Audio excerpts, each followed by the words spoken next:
Hi everyone, it's your girl Sarah back with another video, book recommendation, kind of book discussion, booktube video of it all for ya. This time I will be kind of talking about something a little bit different than normal. So we're used to my pattern, right? So we're going to do a TBR for the upcoming month. We're going to do a monthly reading wrap up. We have started to dabble in kind of specific book and author recommendations. And that's all cool. I'm going to keep doing that. But what I wanted to do, considering it's still January, so the beginning of the year, is really take a look at my reading goals for 2024. So there are, ways you can kind of break down your goal. If it's like, I'm going to take on a new type of genre, I'm going to read a certain number of books per month / per year, and then like a total number of books in the year. That's all true. I'll definitely do that. But I wanted to kind of share with you some books that I've been considering reading, kind of noodling on, and I've really decided to take them on this year. And then also some uh, really tropes that I will not be reading in 2024. So let's start with the specific kind of books I want to take on. And I'm not going to be reading these in any order, but let's just talk about, we got to start somewhere, right? So let's first talk about Untouchable by Sam Mariano. So this is a high school bully romance that does have some essay included in the story. And those are genre, like tropes, high school, bully, essay, I typically stay away from. And I've been really kind of struggling with reconciling the fact that I'm interested in this book and I so reject that trope usually, or those tropes. But the way that this book is described is so distinct from any other kind of bully high school romance that I've ever like read or heard described, that it's been really keen to my kind of my list for a while. So I'm like, okay, I'm going to do it. So I don't know when I'm going to read it. I'm not making any promises, but I'm really looking forward to diving in and letting you know what I think. Okay. So I think I'm going to do it. I think I'm going to do it, guys. I think I'm going to finish the Devil's Night series by Penelope Douglas. So I read Corrupt and Hideaway. Was it? Oh, like over the last 18 months. Hated Corrupt. I hated Corrupt. I thought the Erica Rika, first of all, that's a stupid name to go by. Second of all, I thought she was just real dumb. And the stuff that happened, I thought was really dumb. And this isn't Corrupt. And then Hideaway it's been described as boring, and I think that's true. And then there's also something about this, like a device, just a plot device. I don't even think it's really a plot device. It shows up apparently in every single book, including the novellas in the series, which is group scenes, which I don't really jive with. And here's why. I think if they're important to the story, okay.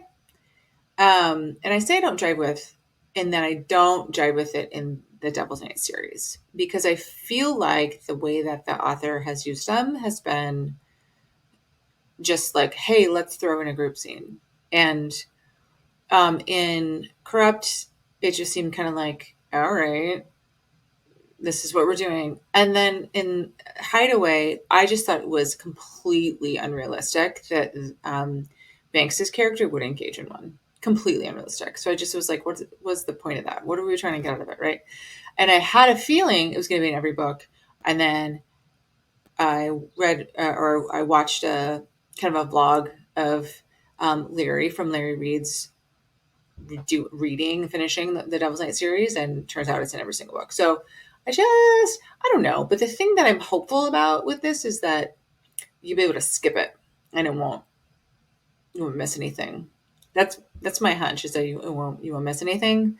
So we'll see. I have kind of vacillated between finishing that series. Not sure why, considering how little esteem I had for the first two books, but it might be something that I do like at the very end of the year, just like I put off to the end of the year, but we'll see. So, okay. And then the next books I'm going to read, it's a duet. It's The Loser's Duet by Harley Laroux. Excuse me. Harley Laroux. I am going to read The Dare. I got to get that somewhere because it's not on KU. And it's going to be interesting. People really love this duet, and this isn't my typical kind of trope. I don't typically do white shoes. It seems like it's a little bit of a bully element too, and they were all in high school together. But I think when it happens, if the Losers Duet happens, they're not in high school anymore. So I'm kind of breaking my own boundaries down, which I guess is the point. But I don't know. I'm kind of interested in seeing kind of how this one hits for me or not. So we'll see. And then the Sinner series by Michelle Hurd. I think that starts with Taken by the Sinner. Pretty sure. I know that's in there.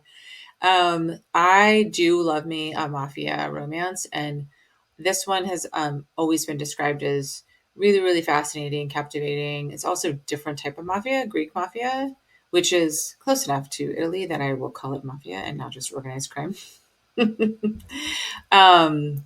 But yeah, I'm interested in this series. We'll see. I think there's like 5 or 6 books in this series. I don't know. I gotta check.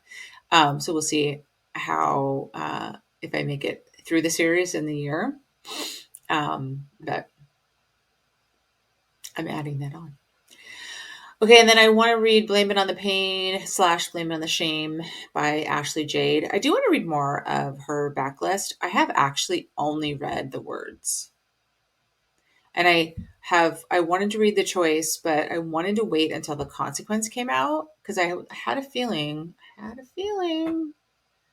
they weren't going to come out. It was supposed to be The Choice, and then like a few weeks later, The Consequence was supposed to come out, and then that didn't happen. So we're not going to get The Consequence until May of this year. So I'm not reading The Choice.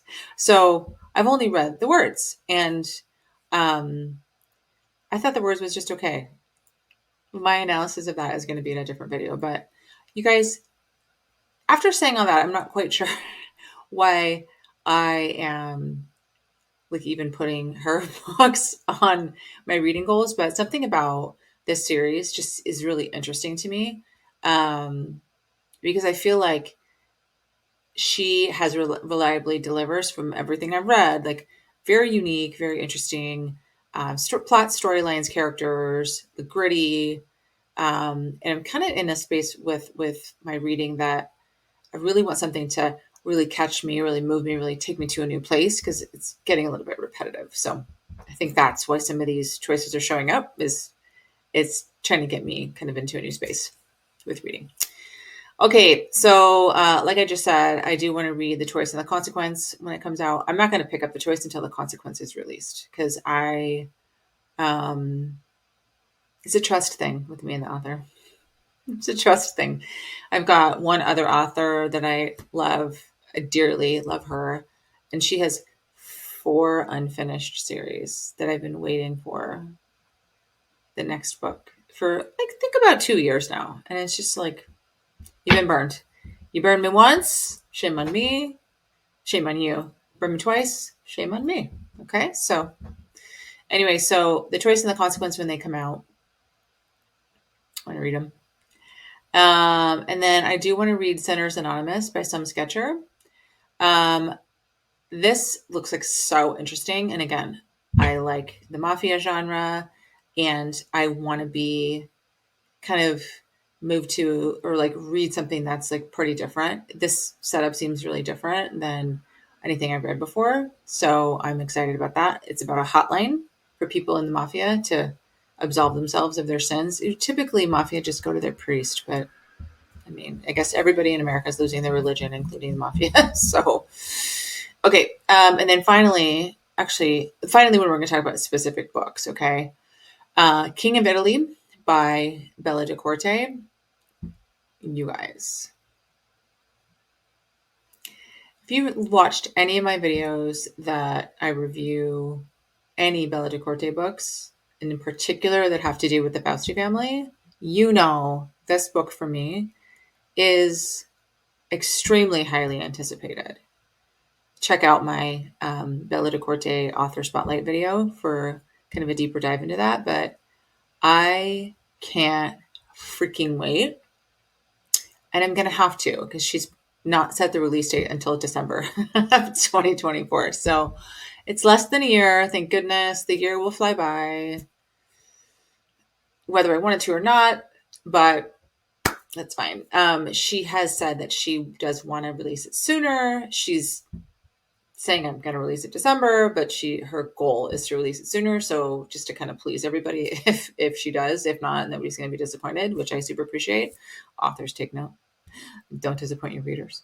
Don't lie to us. Anyway, I'm super excited for this story to come out. This is the story of Rocco Fausti. I know I'm getting into this one more, and I haven't gotten into any of the other ones. Whatever, I'm excited.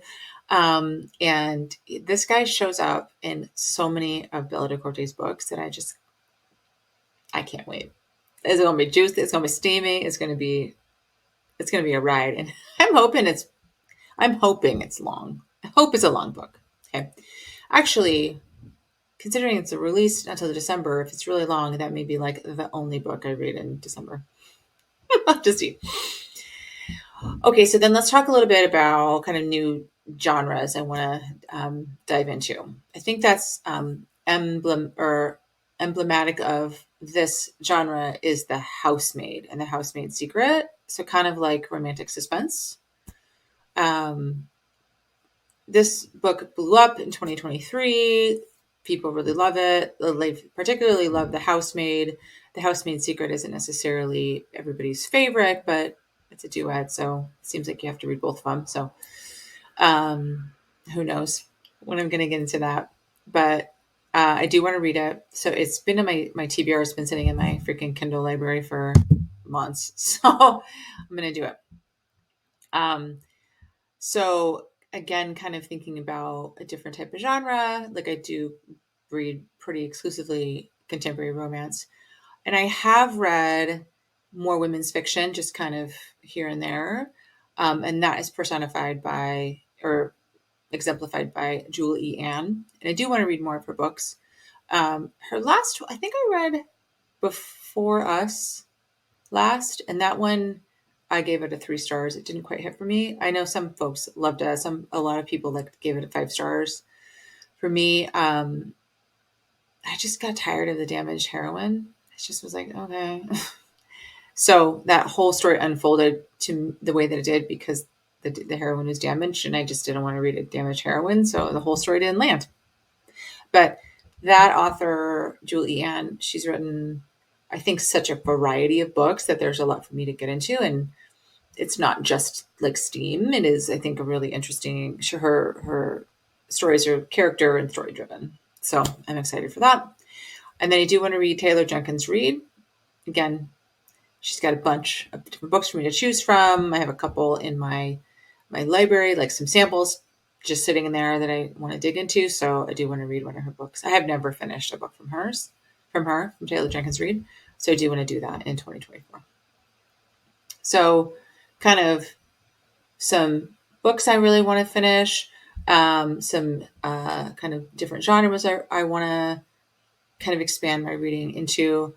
And then what you'll continue to see is my TBRs that focus on new releases. I have new releases out to, I think like June and July of 2024, just based on like continuing series and authors I really enjoy. So don't worry, there's definitely new releases. I'm just not going to bore you with an exhaustive list of new releases I'm excited for. So we'll get those on a month-to-month basis. All right, so let's talk about what I'm not going to be reading. So one of the things that I notice when it comes in particular to dark romance is human trafficking. Stories that feature human trafficking like on page or survivors of human trafficking. I'm not going to be doing that. I actually really can't support this. I can't support it. I really understand why this trope would make it into kind of a dark a dark romance, like subgenre, if you will.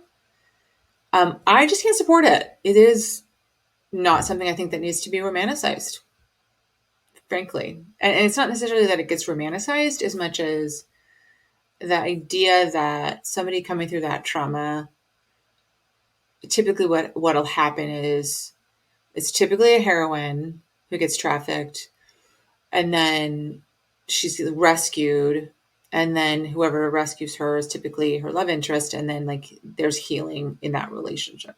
That's just not how it goes. I mean, trafficking is awful, and it's on the rise. Like like legitimately is something that we really, as people who don't like purchase trafficked individuals or traffic ourselves, and in particular, like child trafficking, need to be vigilant about. And I'm getting serious because I think it's serious, and I don't think that I actually have a I have a protestation, like a real issue with it being romanticized. Listen, people are free to write what they want. People are free to read what they want. And I'm not here to yuck anybody's yum. I just won't be partaking in it for what I feel are very like not egregious, but like really serious reasons to refrain from romanticizing. So that being said, I will not be reading the Cat and Mouse Duet. That's a minor spoiler there. So I will not be reading that book. I will not be reading child CSA, child essay. That being said, I do say I want to read The Choice and the Consequence, and apparently there's that in The Choice. So other than that, no CSA. I've done a good job of, if I read the blurb and any reviews, I've done a good job of avoiding that. So for the, I'm just, again, I'm not going to put myself through that. It isn't necessarily like, oh, we shouldn't glorify it. It happens. It's very prevalent, unfortunately, in our culture. I think it's a prevalent thing for people to watch out for in childhood. And I'm getting a little serious because I have a 3-year-old son, and I think about that really deeply and look for resources about really what I can do as a mother to prevent that, situations I can keep him out of. You know, I just take it really seriously as not something to take for granted that it just wouldn't happen to him because we're a nice family. Like I'm just not that naive. So, you know, I understand that it is a thing that people deal with, and we do want to read some gritty storylines sometimes. And that is a gritty thing that people have to come through. But I'm not going to put myself through that. Okay. Okay. On a lighter note, I'll not be reading more than half a dozen hockey books. Okay. Hear me out. Sports books are fine. Hockey books are fine. I found myself multiple months in a row reading 3 or more books that featured hockey players in them. In February, will be reading a hockey book. Okay, I'm reading the next book in the Pucking Wrong series. That series is bonkers, and I love it. Okay, I at one point in 2023 realized just how many books about hockey players I was reading, and was like, one, I don't necessarily like that sport. B, I thought anyway, I don't know anybody that plays that sport, period, ever, like professionally, college, high school. No, I don't know anybody. So it has no place in my life. 3, I don't know why there are so many books about hockey set in the US in like contemporary romance when football is a way more popular sport, basketball is way more popular. Like, is the viewership for hockey like seems like I just don't think they align the number of books about hockey players and the viewership. I could be completely wrong about that, but if you look worldwide, you'd think there would be like a freaking million soccer books, and there's none. So anyway, this is a weird complaint, but it's my complaint. But I actually actively avoid hockey, except for there's one in February, one in March, probably a couple more in this same series by Mila Kane. It's the Bad Delight series, I think is what it's called. It's her latest series that features players from a high school and college hockey team. So I'll be reading those, and I'll be reading the Pucking Wrong series. And I'm going to do my damnedest. Oh, and then I'm reading the Lakes Hockey series. So I'm going to revise no more than a dozen hockey books. Average one a month. That's it.